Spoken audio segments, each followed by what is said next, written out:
কুমিরের পেটে দেশের সম্পত্তি, আবার কোথাও একাধিক কার্টুন ব্যঙ্গচিত্র এঁকে নানান ছড়ার মধ্য দিয়ে কেন্দ্র সরকার ও বিজেপিকে আক্রমণ, কোথাও আবার তৃণমূল সরকারের লক্ষ্মী ভাণ্ডার সহ একাধিক প্রকল্পকে তুলে ধরা হয়েছে।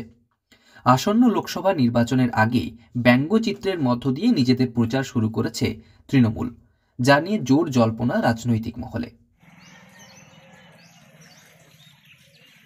কোথাও নরেন্দ্র মোদী, কোথাও শুভেন্দু অধিকারী, আবার কোথাও অবসরপ্রাপ্ত বিচারপতি অভিজিৎ গঙ্গোপাধ্যায়। বিভিন্ন ধরনের ব্যঙ্গচিত্র এঁকে ভোট প্রচারে তৃণমূল কর্মী নেতৃত্বরা। পশ্চিম মেদিনীপুরের চন্দ্রকোনার মহেশপুর এলাকায় তৃণমূল প্রার্থীর সমর্থনে ব্যঙ্গচিত্রের মধ্য দিয়ে প্রচার শুরু করেছে তৃণমূল। শুধু বিরোধী দল বিজেপিকে কটাক্ষ নয়, রাজ্য সরকারের নানান জনমুখী প্রকল্পকেও সামনে তুলে ধরা হয়েছে নানান চিত্রের মধ্য দিয়ে। লোকসভা নির্বাচন আমরা কার্টুনের মাধ্যমে দেখাতে চেয়েছি বিজেপি সরকারের যে দুর্নীতি, বিজেপি সরকারের যে কুকর্ম, সেইটা আমরা একটার পর একটা কার্টুন আমরা দেখাতে চেয়েছি।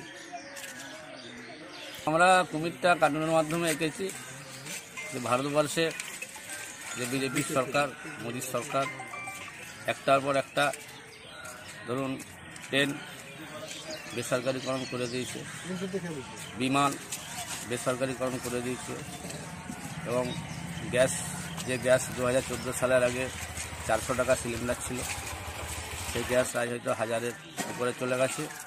শুধুমাত্র সামনে লোকসভা নির্বাচনকে সামনে রেখে ভোটের ফায়দার জন্য 300 টাকা বাড়াচ্ছে, হয়তো 50 টাকা কমাচ্ছে, সে এটাকে নিয়েও বিজেপি রাজনীতি করছে।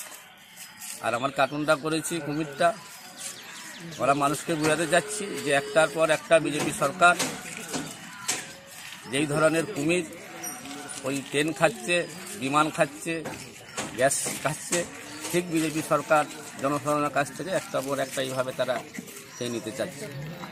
প্রসঙ্গত, আরামবাগ লোকসভা কেন্দ্রের অধীন চন্দ্রকোনার মহেশপুর এলাকায় আরামবাগ লোকসভা কেন্দ্রের তৃণমূল প্রার্থী মিতালি বাগের সমর্থনে নানান ব্যঙ্গচিত্র ছড়ার মধ্য দিয়ে প্রচার করছে তৃণমূল কর্মীরা। নরেন্দ্র মোদী, শুভেন্দু অধিকারী কিংবা বিরোধী দল বিজেপিকে তুলোধনা করা হয়েছে ব্যঙ্গচিত্রে।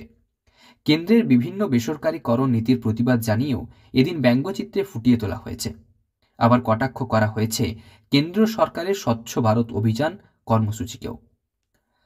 রাজ্যের 42টি লোকসভা কেন্দ্রের আসনে তৃণমূল প্রার্থী ঘোষণা করেছে, আর প্রার্থী ঘোষণার পরই বিভিন্ন জায়গায় প্রচার, দেওয়াল লিখন করছে তৃণমূল। তবে চন্দ্রকোনা জুড়ে এই ধরনের ব্যঙ্গচিত্রের প্রচার বেশ নজর কেড়েছে। তবে রাজ্য জুড়ে জয়ের ব্যাপারে আশাবাদী তৃণমূল।